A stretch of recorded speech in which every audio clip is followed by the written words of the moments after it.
Fred Marple from Frosties, New Hampshire, here to talk to you about the New Hampshire presidential primary. Now, as you probably know, New Hampshire has the first presidential primary in the nation. In fact, it's written into our state law that we will always be the first presidential primary. This is a little bit like your folks writing on your birth certificate that you will always be the smartest, best-looking kid in the class. As time goes on, it gets harder and harder to live up to that, especially during those awkward teenage years. Well, other states have tried to get ahead of us, and so we've had to keep moving our primary back earlier and earlier to keep our primary primary. And we've been thinking lately that maybe we should hold the primary on November 3rd, the day after the general election.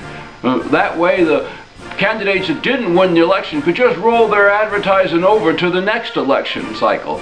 Of course, the downside would be that political advertising would become a chronic condition instead of a seasonal affliction like it is now. This year, there's 30 candidates on the Republican presidential primary ballot and 13 on the Democratic ballot.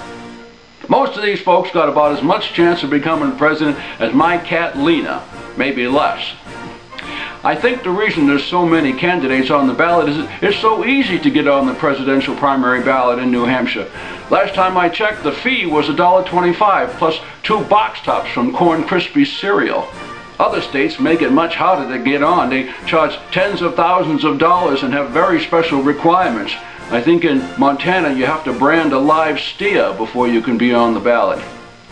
Well, anyway, we'll be traveling around the state talking to folks and getting their opinions about retirement and Medicare and Social Security and passing those opinions on to the candidates. So I hope you'll join me on the road as we count down to the New Hampshire presidential primary. 10, 9,